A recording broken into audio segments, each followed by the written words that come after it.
Dispersion forces या फिर इनको हम इंटरस्टेनियस डाइपोल इंड्यूस्ड डाइपोल फोर्सेस भी कहते हैं। जैसे कि इसका नेम शो करता है कि इसमें दो डाइपोल्स होंगे दो एटम्स के, और एक जो होगा वो इंटरस्टेनियस डाइपोल होगा मीन्स के कुछ देर के लिए, और दूसरा इंड्यूस्ड डाइपोल होगा जो कि इंटरस्टेनियस डाइपोल जो है वो इंड्यूस करवाएगा दूसरे को। तो इसकी डेफिनेशन पढ़ते हैं। The attractive forces between temporary dipole in one molecule and temporary induced dipole in a adjacent molecule are called London dispersion forces। मतलब ये जो है डाइपोल परमानेंट डाइपोल नहीं होंगे, दोनों डाइपोल्स टेम्परेरी होंगे, जबकि एक जो होगा वो उनमें से टेम्परेरी इंड्यूस डाइपोल होगा साथ वाले मॉलिक्यूल का। और इन दो डाइपोल के दरमियान जो अट्रैक्टिव फोर्सेस होंगे उनको हम नाम देंगे लंदन डिस्पर्शन फोर्सेस का। Discovery a German physicist Fritz London in 1930 offered a simple explanation for these weak attractive forces between non polar molecules. जो लंदन डिस्पर्शन फोर्सेस होती हैं वो वीक होती हैं और ज़्यादातर जो होती है ये नॉन पोलर के दरमियान होती हैं वीक फोर्सेस। अब हम इसकी एक्सप्लेनेशन पढ़ते हैं। इन अ गैस से helium the electron of one atom influence the moving electron of other atom. अब एक एटम है उसके जो इलेक्ट्रॉन्स होंगे वो साथ वाले जो एटम है उसके इलेक्ट्रॉन्स पे असरअंदाज होंगे। Electron repel each other and they tend to stay as far apart as possible. अब जो एटम हैं दो उनके इलेक्ट्रॉन्स के दरमियान आपस में रिपल्शन होगी जिसकी वजह से वो एक दूसरे को रिपेल कर देंगे और उनको इलेक्ट्रॉन्स दूर हो जाएंगे एक दूसरे से। When the electrons of one atom come close to the electron of other atom they pushed away from each other. अब जब दो एटम्स के इलेक्ट्रॉन करीब आएंगे तो वो एक दूसरे को रिपेल करेंगे। In this way a temporary dipole is created in the atom. अब इस तरह से जब रिपेल करेंगे एक एटम में तो उसकी टेम्परेरी डाइपोल पैदा हो जाएगा। मतलब उस पर पहले इक्वल रेशियो में हर जगह प्रोटॉन और इलेक्ट्रॉन थे, पॉजिटिव और नेगेटिव चार्ज था। अब क्या होगा, एक साइड पे उसके पॉजिटिव चार्ज हो जाएंगे जबकि दूसरी साइड पे उसके नेगेटिव चार्ज हो जाएंगे और इस पर डाइपोल क्रिएट हो जाएगा। This result is due to any moment the electron density of atom is no more symmetrical. मतलब इस रिपल्शन से पहले उनमें इलेक्ट्रॉन डेंसिटी जो थी वो सिमेट्रिकल थी, उसमें इक्वल रेशियो में इलेक्ट्रॉन्स पॉजिटिव और नेगेटिव चार्जेस थे। लेकिन जब रिपल्शन हुई तो ये सिमेट्रिकल नहीं रहे। उस सिमेट्रिकल नहीं रहे मतलब एक साइड पे ज़्यादा पॉजिटिव हो जाएंगे जबकि दूसरी साइड पे ज़्यादा नेगेटिव चार्जेस हो जाएंगे। It has more negative charges on one side than on the other. अब यही बात कि एक साइड पे नेगेटिव ज़्यादा हो जाएंगे। At that particle instant the atom becomes dipole। अब इस टाइम जब नेगेटिव चार्जेस और पॉजिटिव चार्जेस अलग हो जाएंगे इस टाइम पे वो एटम डाइपोल बन जाएगा। This is called instantaneous dipole. Instantaneous मतलब किसी एक मोमेंट पे किसी एक टाइम पे वो डाइपोल बन जाएगा। This instantaneous dipole then disturb the electronic cloud of nearby atom so dipole is induce in a second atom. अब ये जो डाइपोल बना है ये क्या करेगा, जो दूसरा एटम होगा इसके जो इलेक्ट्रॉन्स होंगे वो उसके पॉजिटिव चार्जेस को अपनी तरफ खींच लेंगे या इस एटम के पॉजिटिव चार्जेस दूसरे के नेगेटिव चार्जेस को अपनी तरफ खींच लेंगे। इस तरह से वो दूसरा जो एटम होगा वो भी एक डाइपोल बन जाएगा। इस तरह से एक जो है इंस्टेंटेनियस डाइपोल वो दूसरा इंड्यूस्ड डाइपोल बनाता है। This is called induced dipole. The momentary force of attraction created between instantaneous dipole and the induced dipole is called instantaneous dipole, induced dipole interaction and London forces। अब ये जो इंटरस्टेनियस dipole बना है और उसने दूसरे में डाइपोल इंड्यूस करवाया है, इन दोनों के दरमियान जो अट्रैक्शन होगी उसको हम नाम देंगे लंदन फोर्स का, जो कि एक वीक अट्रैक्शन है। इम्पॉर्टेंट पॉइंट्स इसके पढ़ लेते हैं।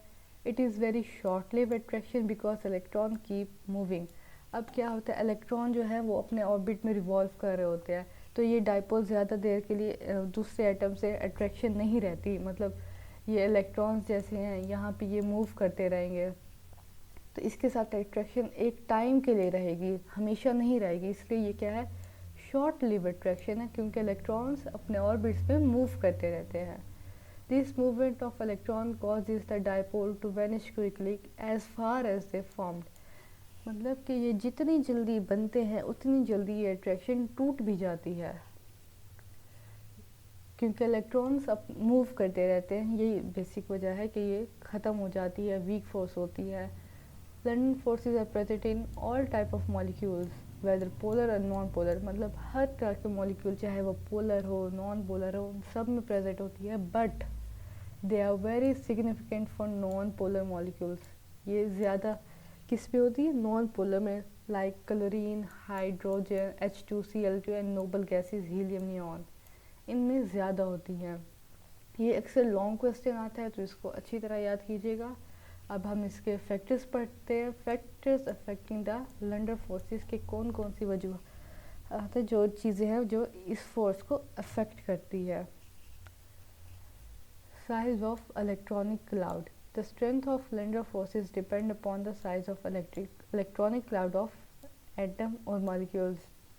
जो एक एटम और मॉलिक्यूल्स के जो इलेक्ट्रॉनिक क्लाउड होता है उस पर ये डिपेंड करती है force. When the size of molecule और atom is large then dispersion become easy and this force become more prominent. अब जब एक एटम है उसका साइज बड़ा है तो उस पर डिस्पर्शन, मतलब इलेक्ट्रॉन्स और प्रोटॉन्स, पॉजिटिव और नेगेटिव चार्जेस इजीली अलग अलग हो जाएंगे, उनको ज़्यादा स्पेस मिलेगी अलग होने के लिए, और पॉजिटिव एक साइड पे हो जाएंगे, नेगेटिव एक साइड पे हो जाएंगे। जब लार्ज साइज होगा मतलब इनकी पॉजिटिव और नेगेटिव चार्जेस जो है, इनकी डिस्पर्शन, इनकी अलहदगी जो है वो ज़्यादा इजी हो जाएगी, जिसकी वजह से जो डाइपोल है वो स्ट्रॉन्ग बनेगा। और ज़ाहिरी बात है डाइपोल स्ट्रॉन्ग तो जो लंडन फोर्सेस है वो भी प्रोमिनेंट हो जाएंगी। अब हम बात करते हैं ग्रुप 8A नोबल गैसेस की।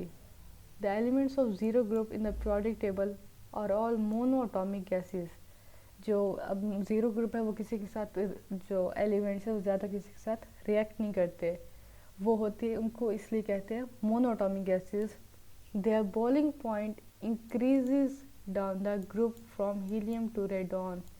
अब देखें हम डाउन द ग्रुप मूव करेंगे, साइज इसका इंक्रीज़ होगा, तो जो बॉइलिंग पॉइंट है वो भी साथ साथ इंक्रीज़ करता रहेगा। देखिए जैसे हीलियम का है -268.6 डिग्री सेंटीग्रेड, जबकि रेडॉन का है -61.8। अब इस बॉइलिंग पॉइंट इंक्रीज़ होने की वजह क्या है? The atomic number increases down the group and outermost electron move away from the nucleus. The dispersion of electronic cloud become more and more easy, so the polarizability of these atoms goes on increases. As a result, London dispersion forces become stronger। अब हम down the group move करेंगे तो जो size है atom का वो increase करेगा, size increase करेगा तो जो इलेक्ट्रॉन्स है वो न्यूक्लियस से दूर चलते जाएंगे। जब दूर हो जाएंगे तो जब इलेक्ट्रॉन किसी और मॉलिक्यूल के साथ रिपल्शन होगी तो उनको इलेक्ट्रॉन्स को ज़्यादा स्पेस मिलेगी पोल्स बनाने के लिए। जब साइज़ बड़ा होगा मतलब डिस्पर्शन आसान हो जाएगी, पॉजिटिव चार्जेस एक साइड पे, नेगेटिव चार्जेस एक साइड पे, इनमें जो है डिस्पर्शन, इनकी सेपरेशन इजीली हो जाएगी और पोलरिस्बिलिटी ज़्यादा हो जाएगी। मतलब ये पोलर जो हैं, इनके पोल्स जो हैं वो आसानी से बन जाएंगे, और जब पोल्स आसानी से बनेंगे पॉजिटिव और नेगेटिव चार्जेस के, तो लंडन फोर्सेस जो है वो डाउन द ग्रुप इंक्रीज़ कर जाएंगी, स्ट्रेंथ उनकी इंक्रीज़ करेगी। अब है ग्रुप 7A हेलोजेंस की बात। All the halogens are non polar diatomic molecule. अब हेलोजेंस जो है मतलब F2 गैस बनती है, Cl2 बनता है, ये नॉन पोलर होते हैं, इनके जो इलेक्ट्रोनेगेटिविटी है वो सेम होते हैं, इसलिए इनको नॉन पोलर कहते हैं। But there is big difference in their physical state. है तो सारे नॉन पोलर, लेकिन जो रूम टेम्परेचर पर इनकी फिजिकल स्टेट है उनमें बहुत डिफरेंस है। Fluorine is a gas and boils at -188.1 degree centigrade. अब जो फ्लोरीन है वो ग्रुप में सबसे ऊपर प्रेजेंट है और इसमें जो अट्रैक्शन होती है वो बहुत ही ज़्यादा वीक होती है, जिसकी वजह से फ्लोरीन एक गैस है। और इसका बॉइलिंग पॉइंट है -88.1 डिग्री सेंटीग्रेड, मतलब बहुत कम है इसका बॉइलिंग पॉइंट फ्लोरीन गैस का। While iodine is a solid at room temperature which boils at 184.4 degree centigrade, जबकि आयोडीन जो है वो ग्रुप में डाउन में प्रेजेंट है। इसकी वजह से जब हम मतलब डाउन द ग्रुप मूव किए तो साइज़ इंक्रीज़ हुआ, डिस्पर्शन और पोलराइजेबिलिटी भी इंक्रीज़ हुई। जब वो दोनों इंक्रीज़ हुई तो आयोडीन के दरमियान जो लंडन फोर्सेस हैं वो स्ट्रॉन्ग हो जाएंगी, जिसकी वजह से जो आयोडीन है वो सॉलिड है स्ट्रॉन्ग फोर्स ऑफ अट्रैक्शन की वजह से, और इसी वजह से इसका बॉइलिंग पॉइंट जो है वो भी इंक्रीज़ कर जाता है। जैसे कि इसका बॉइलिंग पॉइंट है +184.4 डिग्री सेंटीग्रेड, जबकि फ्लोरीन का है -188.1 degree centigrade. The polarisability of iodine molecule is much greater than fluorine. वही बात जो ऊपर की है, जब हम डाउन द ग्रुप मूव करेंगे साइज इंक्रीज़ होगा, डिस्पर्शन इंक्रीज़ होगी, easily positive and negative charges अलग हो जाएंगे, इजीली उनकी वो पोलर बन जाएंगे। इस वजह से आयोडीन में अट्रैक्शन इंक्रीज़ हो जाएगी और बॉइलिंग पॉइंट इंक्रीज़ कर जाएगा। अब जो दूसरी बात है वो है number of molecule atoms in a molecules. अब एक मॉलिक्यूल में जितने एटम्स होते हैं उस पर भी ये फोर्स डिपेंड करती है। Greater the number of atoms in a molecule greater is the polarisability and hence greater will be London forces. अब एक मॉलिक्यूल में अगर ज़्यादा एटम है तो उसमें जो पोलराइजेबिलिटी है, मतलब उनके आयंस के पॉजिटिव नेगेटिव चार्जेस का अलग अलग हो के पोल्स बनने की जो स्ट्रेंथ है वो भी ज़्यादा होगी, जिसकी वजह से उनके जो लंडन फोर्सेस हैं वो भी ज़्यादा हो जाएंगी। जैसे कि बात करते हैं सैचुरेटेड हाइड्रोकार्बन या अल्केन्स की। Compare the length of chain for ethane. अब देखिए इसकी चेन है C2H6 की और हेक्सेन की है C6H14 की। ठीक, they have boiling points -88.6 degree centigrade and 68.7 degree centigrade respectively.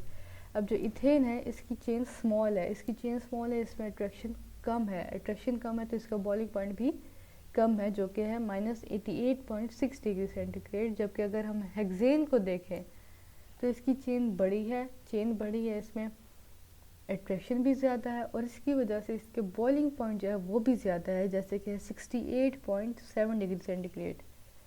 This means that a molecule with large chain length experience stronger forces of attraction.